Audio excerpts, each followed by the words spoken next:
नमस्कार, स्वागत आपका सागर कोचिंग सेंटर भगवानपुर में। मैं हूं श्रवण कुमार सागर। आज के इस वीडियो में हम आपके लिए लेकर के आए हैं Bihar board class 8 model paper 2023 सामाजिक विज्ञान का। इसमें हम लोग देखेंगे मॉडल पेपर कि किस तरह का आपको क्वेश्चन पूछा जाएगा वर्ष 2023 में। तो चलिए वीडियो को शुरू करते हैं। तो सबसे पहले आपको यहाँ पे देख लीजिए, क्लास 8 आपको समय 2 घंटे का मिलने वाला है। यहाँ पे अपना छात्र अपना नाम लिखेंगे और यहाँ पे विद्यालय का नाम, यहाँ पे संकुल का नाम, जिला, प्रखंड, वर्ग क्रमांक, ये सभी चीज़ आपको भरने के लिए होता है। और नीचे आपको वीक्षक का हस्ताक्षर, यहाँ पे आपको कुछ भी नहीं करना है। यहाँ मूल्यांकन करता जो कॉपी चेक करेंगे उसका हस्ताक्षर होगा, तो यहाँ भी आपको कुछ नहीं करना और इसमें भी आपको कुछ भी नहीं करना होता है। आगे देखिए, यहाँ पे निर्देश में इस विषय में कुल 5 प्रश्न है। प्रत्येक प्रश्न का उत्तर देना आवश्यक है। प्रत्येक प्रश्न के सामने उसके अंक निर्धारित किए गए हैं, तो आप देख सकते हैं उसके सामने जो है अंक भी दिया रहेगा, कितना नंबर उसमें मिलने वाला उस प्रश्न को बनाने पर। तो पहला क्वेश्चन देखिए, आपको ठीक इसी तरह से 4 विकल्प दिए जाएंगे, उसमें से जो सही होगा उसमें आपको चिन्ह लगाना होगा। तो यहाँ पे पूछा गया आर्य समाज की स्थापना किसने की, तो यहाँ पे राजा राम मोहन राय, ये नहीं होगा। स्वामी विवेकानंद भी नहीं है, ईश्वर चंद्र विद्यासागर भी नहीं है। सही आंसर क्या है?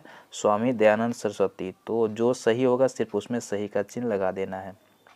दूसरा प्रश्न है, बिरसा मुंडा का संबंध किस क्षेत्र से है, तो छोटा नागपुर से है, तो ये ऑप्शन ए में इसको चिन्ह लगा लेंगे। ठीक है, फिर उसी तरह से अगला प्रश्न देखते हैं, इनमें से फसलों का कौन सा समूह रबी फसल से संबंधित है।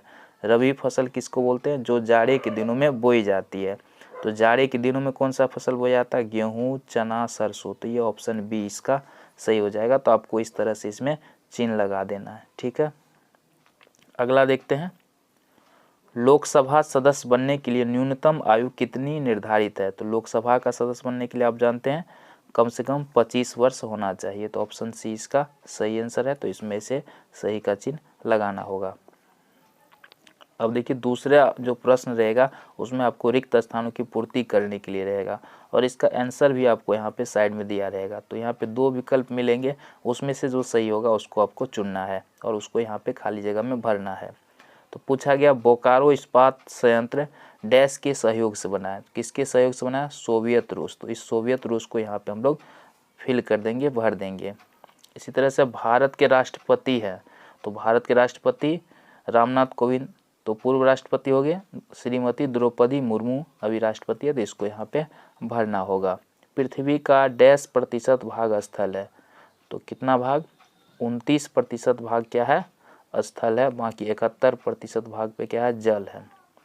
भारत में न्यूनतम डैश वर्ष के आयु के नागरिक को वोट देने का अधिकार है, तो 18 वर्ष चाहिए भारत का नागरिक बनने के लिए। तो क्या लिखेंगे इसमें? 18।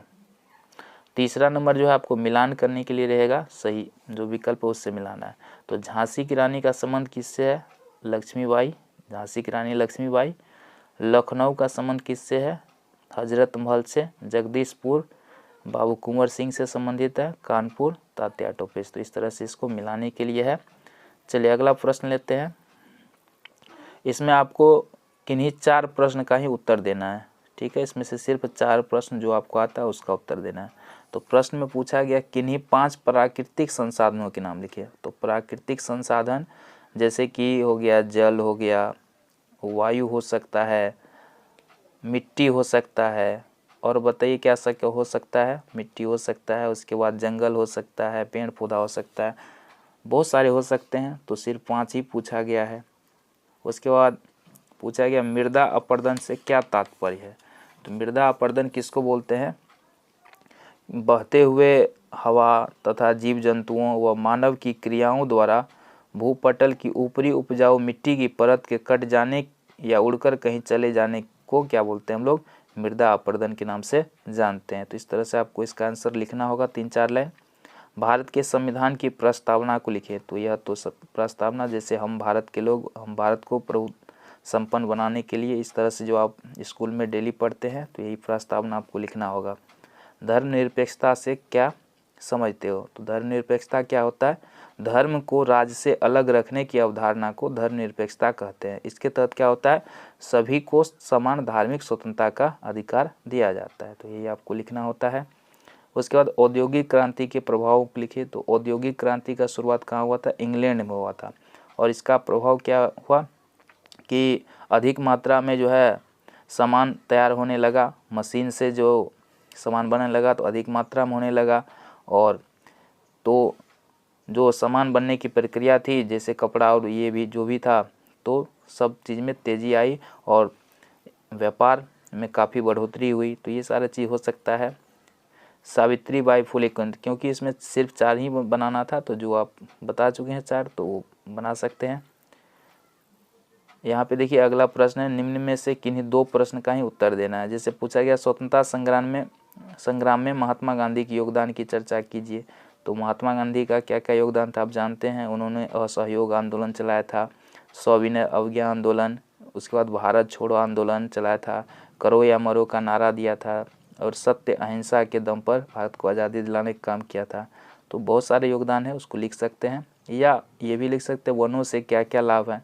तो वन से हमें लकड़ी मिलता है, उसके बाद जड़ी बूटी मिलता है, फल फूल मिलता है, जलावन मिलता है। इसके अलावा जो है कागज़ के लिए लुगदी जो मिलता है, उसके बाद रबड़, लाख, गोंद, बहुत सारा चीज़ हो सकता है। इससे पर्यावरण के लिए भी फायदेमंद है, जीव जंतुओं का आश्रय स्थल है। तो ऐसे बहुत सारी चीज़ आप लिख सकते हैं। फिर है मृदा संरक्षण कैसे करें। मृदा का मतलब क्या होता है, मिट्टी। तो मिट्टी को कैसे संरक्षित करेंगे, तो ये लिख सकते हैं। या अगर ये आपको नहीं आता तो ये भी लिख सकते हैं, भारतीय संविधान द्वारा प्रदत्त मौलिक अधिकारों को लिखे। तो भारत के संविधान में कौन कौन सा मौलिक अधिकार दिया है, ये भी लिख सकते हैं। तो जैसे समानता का अधिकार दिया है भारत के संविधान में, समानता का अधिकार, स्वतंत्रता का अधिकार दिया गया है।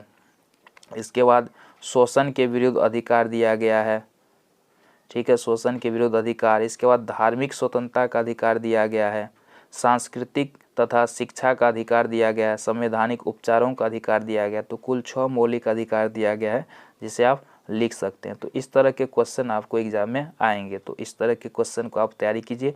तैयारी करने के लिए आप हमारे चैनल को सब्सक्राइब कर सकते हैं। इस चैनल के माध्यम से आपको संपूर्ण तैयारी कराया जाएगा।